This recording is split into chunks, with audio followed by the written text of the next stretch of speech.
दिल्ली में कांग्रेस मुख्यालय पर वंदे मातरम के कथित अपमान के आरोपों में अब कांग्रेस घिरती नजर आ रही है और अब बीजेपी पार्टी कांग्रेस पर हमलावर है। गृह मंत्री अमित शाह ने कांग्रेस के देश से माफ़ी मांगने की बात कही है। इस पर बात करने के लिए हमारे साथ सीनियर बीजेपी लीडर और मोदी सरकार में कैबिनेट मंत्री एसपी सिंह बघेल साहब हैं। सर, संसद में आप भी रहे थे। बिल पर जब वंदे मातरम पर चर्चा हो रही थी तब भी कांग्रेस विपक्ष में खड़ी हुई थी और अब एक बड़ा जो आरोप है कांग्रेस पे लग रहा है कि उन्होंने जब उनका ध्वजारोहण हो रहा था, देश का जब आज़ादी का जश्न मना रहा था, उस समय कांग्रेस पर फिर वंदे मातरम के अपमान के आरोप हैं। मैं भी उस वीडियो को देख रहा था जिसमें जब वंदे मातरम अब नए नियम से पूरा गाया जाएगा तो उन लोगों को आदत है वो एक स्टंजा की, उसके बाद असहज हो गई सोनिया गांधी और उन्होंने इशारे भी किया।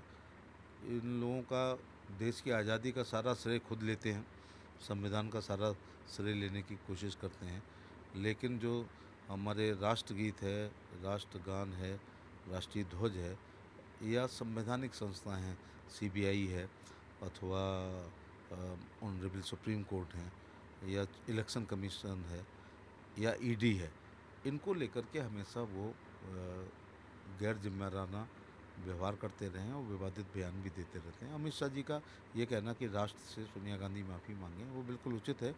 कोई उस समय सावधान की मुद्रा में खड़ा हुआ जाता है और हिलते डुलते भी नहीं हैं, कोई बातचीत भी नहीं करते हैं, आँखों के इशारे भी नहीं होते हैं, बल्कि एक स्टैचू की तरह। और मैं पुलिस में रहा हूँ तो मैं ज़्यादा महत्व समझ सकता हूँ कि जो जहाँ हैं, जैसे ये कान में पड़े हम लोग सावधान की मुद्रा में उसको पूरा सम्मान देते हैं। गांधी परिवार हमेशा इस प्रकार की गैर जिम्मेदाराना हरकतें कई बार ऐसे कर चुका है। एक बार लाल किले से जो है 15 अगस्त स्वतंत्रता दिवस था, उसको मुझे याद आ रहा है कि राजीव गांधी उसको गणतंत्र दिवस भूल गए थे। इससे ही जुड़ा मेरा भी सवाल भी था कि उन्होंने वॉकआउट भी किया है। वो लाल किले पर सरकार ने बोला गए ही नहीं। दूसरा सवाल ये भी है कि कांग्रेस ये कह रही है कि भाई मल्लिकार्जुन खड़गे बहुत देर से खड़े थे, इसलिए उन्होंने चेयर की बात, ये सफाई सामने आई है। मैंने उनको अक्सर लोकसभा में, सॉरी, राज्यसभा में जब वो बोलते हैं तो बैठ के नहीं बोले हैं, इसलिए ये बहाना नहीं चल पाएगा। और राज्यसभा में लीडर अपोजिशन के रूप में उन्होंने लंबे लंबे भाषण दिए हैं, बहुत लंबी देर देर तक। तो और ये हमारा 3.5 मिनट का मैक्सिमम शायद होता है। और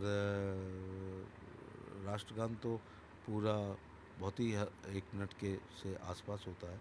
तो ये कांग्रेस बहानेबाजी कर रही है, क्योंकि आप चाहो जो राज्यसभा की उनकी ऐसा नहीं कि बहुत पुराने, बिल्कुल पिछले सप्ताह के आप वीडियो उनको दिखा सकते हो कि कितने मिनट खड़े होकर के उन्होंने बात की।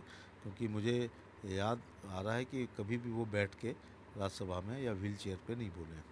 एक सर बड़ा सवाल ये भी है कि 150 साल वंदे मातरम को पूरे हो चुके हैं, लेकिन आज भी देश के अलग अलग कोने से, खासकर केरल से ऐसी आवाज़ आती है कि वंदे मातरम के पूरे गायन को लेकर आपत्ति जताते हैं। इसके पीछे क्या कुछ मकसद देखते हैं या कुछ क्या विचार ऐसा चल रहा है देश में? ये वामपंथी हमेशा इस प्रकार की बातें करते हैं कि बहुत अच्छे काम है उनका, हमेशा विरोध करते हैं। और ये कोई प्रतिदिन नहीं गाया जाता है। जब कोई सरकारी समारोह होता है और कोई राष्ट्रीय स्तर के सम्मेलन होते हैं या बड़ी गैदरिंग होती है और राष्ट्रीय पर्व होते हैं, तब गाया जाता है। इसलिए उसका विरोध उनको नहीं करना चाहिए।